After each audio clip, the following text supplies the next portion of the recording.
paint a picture of what Argentina was at the turn of the last century, because I think most Americans haven't really thought about Argentina at all until like recently with Javier Milei, who I want to get into talking about quite a bit. But what was Argentina, and how is it seen in say 1920, or at the turn of the century, before World War II, before the rise of all this left wing stuff? 100 years ago, and certainly at the turn of the century, the 1900, Argentina was one of the richest countries in the world. It was also one of the freest countries in the world. And the reason that it was because in the 1800s, in the in the 1850s, they implemented a new constitution. It was a constitution that was written by an Argentine classical liberal who was very fond of the U.S. model and was very well educated. And it was a classical liberal constitution, like the U.S. Constitution. And Argentina followed that constitution, and that made Argentina rich. People from all over the world emigrated to Argentina. They would go to Argentina, they would go to the United States for decades. And Argentina then became fabulously prosperous well into the first part of the 20th century. At some point, progressive ideas, uh, fascist ideas started to be filtered into society and politics. And in the 1940s, you had the emergence of these generals who instituted a coup. One of them was Peron, in order to implement different ideas. It wasn't clear what they were, but Peron had been spending some time in Mussolini's Italy, where he was absolutely impressed with what Mussolini was doing and how he was doing it. And when he came to Argentina, he started to implement those ideas. He wasn't yet the leader of the he wasn't the coup leader. He was just one of the generals, but he was just the most savvy and able. So much so that the generals who actually did lead the coup saw him as a threat. And yet he had already started benefiting his constituencies, and he became very popular. So they jailed him. But that became an unmanageable situation for these guys, and they had to let him out. And then they announced, okay, we'll have elections. Well, by then they made him very popular, and it was Peron in at that time that began to implement these policies in the late 40s. What were the policies? They were fascist. Mussolini's Italy was the model. But by then, World War II ended, and Mussolini had been discredited in the eyes of the world, so they didn't call it fascist. They call it the corporatist state, which is what Mussolini did, where you just set up big government, big corporations or business, and big labor unions. And they would decide how society would be run. And that's the model that Argentina has been living with ever since then, even though there have been different parties in power and there have been military coups and dictatorships. They haven't been able to move away from that power structure because it just became so ingrained. And Argentina is one of these places that is resource rich, especially with its agriculture. So when food prices, grain prices, and cattle prices and meat prices are up, it becomes a rich country almost no matter what the policies are. Not rich country. A lot of money goes into the Yeah. country, right? And when money goes into a country that has a bad policy environment, even if it's from just business, it can have negative effects. So that's why it's always important, regardless of whether there is or not foreign aid, to have the right policies. Well, but Argentina didn't. And so it kept strengthening this fascist structure, and that is the right word. And the corporatist state just became stronger and stronger. There was more regulation, there was more favoritism, there was just the growth of the state. And this is what led Argentina to go from being one of the richest countries in the world Yeah. into third world poverty. This is a case study of what not to do. I always think that Argentina is a warning to rich countries. It's a warning to the United States. It's a warning of the kinds of policies not to follow. They closed themselves off from trade. They favored unions.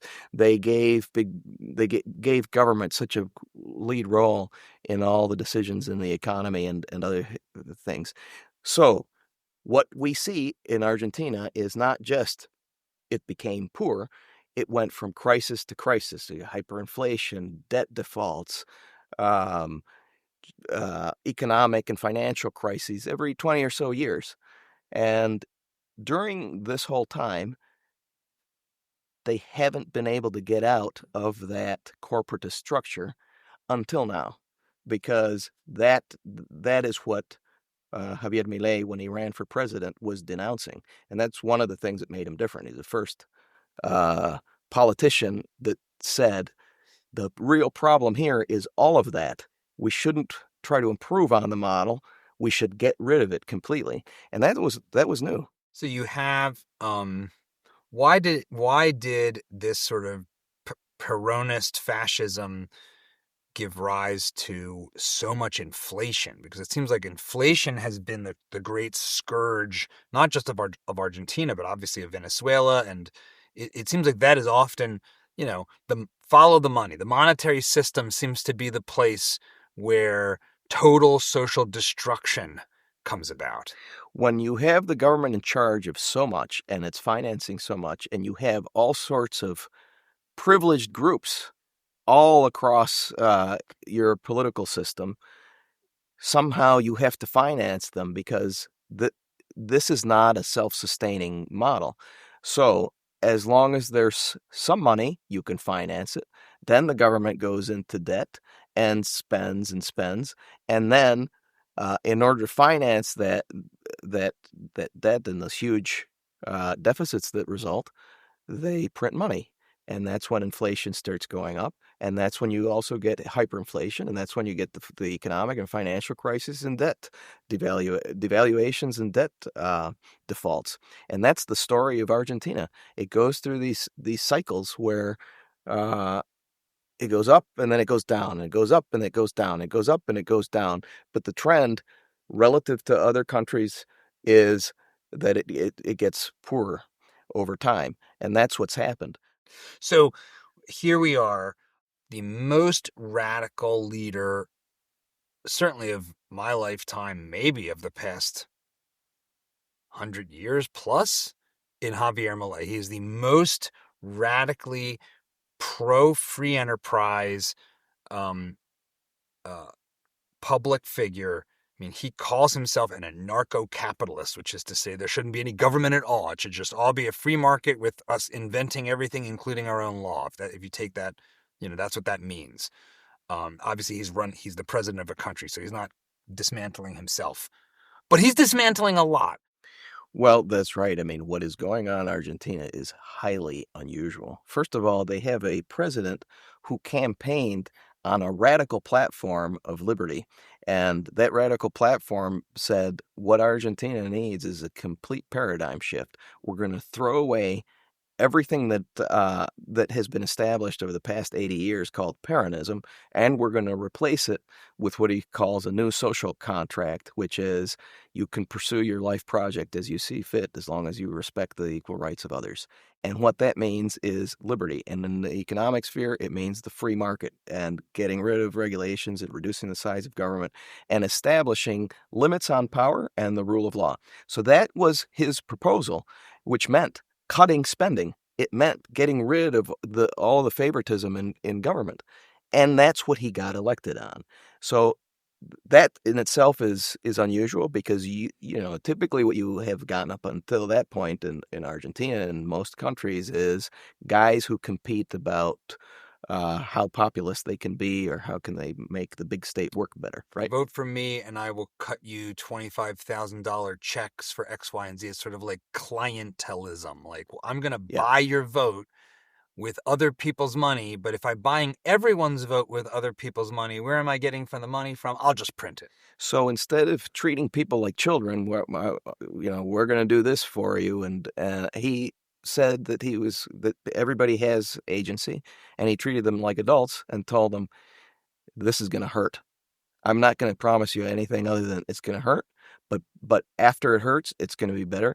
And by the way, there is no better solution. This is the only way out, and it's the best way out.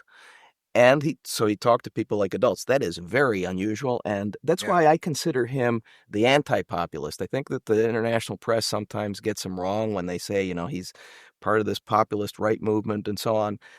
Only in sort of his communication style and in his being anti-system, which, if you have any brains at all in Argentina, you had better be anti-system, right? Well, and he's also South American with Italian genetics, so the idea that he wasn't going to be bombastic, that's just not in the cards. I don't think that a presidential candidate like Milei could have been elected in any other Latin American country. He goes on TV and he swears and he's crude and he says things that are really actually smart, and he can easily switch from that kind of rhetoric and communicating with the ordinary person to talking about economic concepts in a very sophisticated and professorial way, because he actually is a sophisticated economist and is a scholar himself. Um, that is also unusual. But as I say, that style only works in Argentina because of their culture, what you just brought up. It's a very Argentine Italian thing, and it's normal there. That is not normal in the rest of Latin America, which tends to be much more traditional in that regard. Argentina is not like that. So okay, so he comes in, he's got his chainsaws, he's going crazy. There's the super viral clip of him pulling down all these agencies. Yeah. And what's the word, afuera? Yeah. And so what's happened? Okay, so he came in promising all this radical reform, and one of his big proposals was to get rid of the central bank, which was what was causing high inflation. When he came in, at the end of 2003, so December 2003, the inflation rate 2023. 2023. I'm sorry, yeah, the inflation rate was over 200%. So that was a big deal, and so he came in and they decided that what they were going to do is first stabilize the economy and then deregulate. Those have been the two main pillars of what they've done so far. And after the economy gets stabilized to a certain degree, they will, what he calls dollarize, which is get rid of the currency, because that's the problem there, and get rid of the central bank. So his big proposal was to dollarize the economy, which I think is a great idea. They haven't done that yet.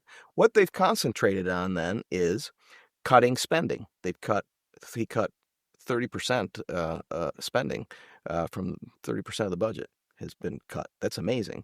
He's gotten rid of the deficit completely. And we're in DC, where spending cuts means something that is not, that is the opposite. No. So you're not spending cuts as in, I have austerity because I'm spending 5% more instead of my planned 10% more. Yeah. You mean 30% as in, we spent $100 last year, we're spending $66 this year. These are real spending cuts that are actually going on in Argentina, as opposed to how people use that word here in Washington. Yeah. And we're talking about massive spending cuts, because as he says, and he has repeated this since he got into power, no hay plata, there is no money.